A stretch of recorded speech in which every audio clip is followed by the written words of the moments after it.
তারেক রহমানের নেতৃত্বে নতুন মন্ত্রী পরিষদ গঠিত হইল।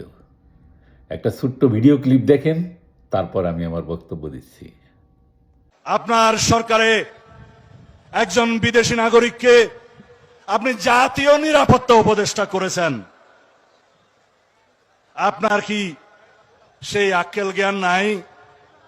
একজন বিদেশি নাগরিকের কাছে এই দেশের সেনাবাহিনী নিরাপত্তা সংক্রান্ত রিপোর্ট প্রদান করবে কিভাবে ভাবলেন? শুনলেন সালাউদ্দিন আহমেদের বক্তব্যটা? এই বক্তব্য শুনে আমার এই যে ঘুরায়ও হাসতে আছে, দেখেন ঘুরায়ও হাসতে আছে। সালাউদ্দিন আহমেদ কি বলতেছিল? ইউনূস সরকার যখন নাকি নিরাপত্তা উপদেষ্টা হিসাবে এই খলিলুর রহমান রে যখন শপথ পাঠ করাইছে, যখন খলিলুর রহমান রে উপদেষ্টা হিসাবে অন্তর্ভুক্তি করছে, তখন সালাউদ্দিন আহমেদের কি লম্ফ জম্ফ লাভ, ওরে বাবারে, কেন তার এই জায়গায় একজন বিদেশি নাগরিকরে এই জায়গায় নিরাপত্তা উপদেষ্টা হিসাবে শপথ দিচ্ছেন, শপথ গ্রহণ করালেন? এটা কাজ ভালো করেন নাই, দেশে কি আর কোনো লোক নাই, কোনো যোগ্য লোক নাই? ওরে মদন রে, এখন আপনার মন্ত্রী পরিষদে ওনারে দিলেন কে পররাষ্ট্রমন্ত্রী হিসাবে শপথ করাইলেন? লজ্জা লাগে না?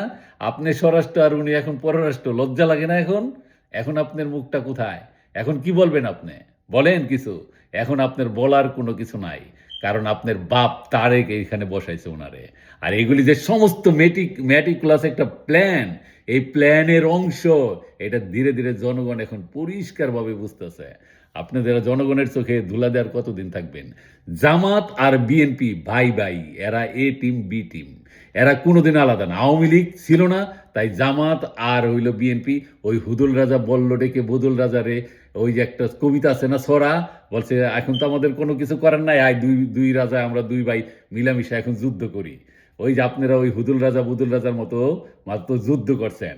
আওয়ামী লীগ নাই। আবার আওয়ামী লীগ যখন মাঠে আসবে, আপনারা এই যে মনে করেন দুজন আবার ওই যে জামাত বিএনপি ভাই ভাই মিলে যাবেন। এটা জনগণ খুব ভালো করে জানে। আপনাদের সরকার এই যে শুরু করলেন, 2 নম্বরই দিয়ে শুরু করছেন, আপনাদের যা বলছেন তার বিরুদ্ধে দিয়ে শুরু করছেন। জনগণ এগুলি কি বুঝে না? জনগণ সব বুঝে। আর কদিন পরে একদম পরিষ্কার হয়ে যাব জনগণের কাছে।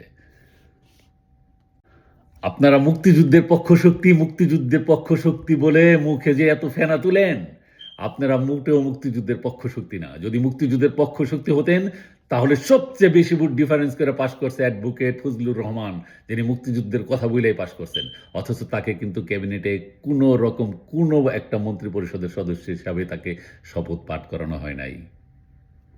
জনগণ সব দেখে শুনে কিন্তু বলে না।